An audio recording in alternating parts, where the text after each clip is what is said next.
দরিদ্র পরিবারের বাবারাই জানে এই সমাজ নামক মানুষগুলো কেমন। আসসালামু আলাইকুম, সবাই কেমন আছেন? জানি সবাই ভালো আছেন। আলহামদুলিল্লাহ, আমিও ভালো আছি আপনাদের দোয়া ও আল্লাহর অশেষ রহমত। দরিদ্র পরিবারের সন্তান হয়ে এই সমাজ থেকে যে শিক্ষাটা পেয়েছি সেইটা ভোলার মতো নয়। ছোটবেলা থেকেই দারিদ্রতার সাথে, অত্যাচারের সাথে, এই সমাজের সাথে মানিয়ে নিয়েছি। দুঃখ, কষ্ট, অন্যায়, অপমান, মানুষ নামক হিংস্র পশুর সাথে যুদ্ধ করে সমাজে বেঁচে থাকতে হয়। দারিদ্র পরিবারের সব থেকে অবহেলার পাত্র হলো একজন বাবা। জানি না বাবারা কেমন হয়, তাদেরও হৃদয় থাকে, তারাও ভালোবাসতে জানে। পরিবারে সবার চাহিদা পূর্ণের অক্ষম হলে বাবারা যোগ্য সম্মানটুক পায় না। সারাটা জীবন শুধু একটা কথাই ভেবে এসেছি, জীবনে কিছু করতে পারিনি বাবা মার জন্য। বাবা সকালে কাজে বের হতো, রাতে ঘরে এসে ক্লান্ত শরীর নিয়ে ঘুমিয়ে পড়তো। কখনো নিজে না খেয়ে কাজে যেত, কখনো নিজে নতুন পোশাক না কিনে আমাদের নতুন পোশাক ঠিকই কিনে দিত। সারাটা জীবন নিজের ঘাম ঝরিয়ে কেটে গেছে আমাদের জন্য। তার বিনিময়ে অবহেলা ছাড়া আর কিছুই পেত না। কখনো বুঝতে চেষ্টা করিনি বাবারাও তো মানুষ, তারা তো আর রোবট নয়। তাদেরও কষ্ট হয়, কিন্তু কখনো আমাদের বুঝতে দেয় না। তারাও শান্তিতে থাকতে চায়, কিন্তু কখনো বুঝতে চায়নি।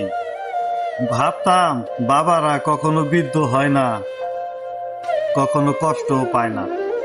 আমি যখন অসুস্থ অবস্থায় হাসপাতালে ছিলাম, আমার বাবা মা খাওয়া, ঘুম সবকিছু ত্যাগ করে আমার পাশে বসে আল্লাহর কাছে দোয়া করত আমি যেন তাড়াতাড়ি সুস্থ হয়ে যাই। আমার জন্য কান্নাকাটি করত। আমি অসুস্থ হলে আমার বাবা পাগলের মতো হয়ে যেত। বিনিময়ে সেই মানুষটাকে অবহেলা ছাড়া আর কিছুই দিতে পারেনি। কত বড় খারাপ সন্তান আমি! হঠাৎ করে বাবা অসুস্থ হয়ে গেল, শরীরের মাংস হাড় এক হয়ে গেল। হাসপাতালে নিয়ে গেলাম, গাড়ি থেকে নামতে বাবার হাতটা ধরে দেখি বাবার শরীরে হাড় ছাড়া আর কিছুই নেই। নিজের চোখের জল আর ধরে রাখতে পারলাম না। কিছুদিন আগে বাবা কত সুন্দর ছিল, ছোটবেলা থেকে অনেক খাটাখাটি করত, নিজের দিকে না চেয়ে আমাদের দিকে চেত, যেন আমরা সুখে থাকি, আমরা ভালো থাকি।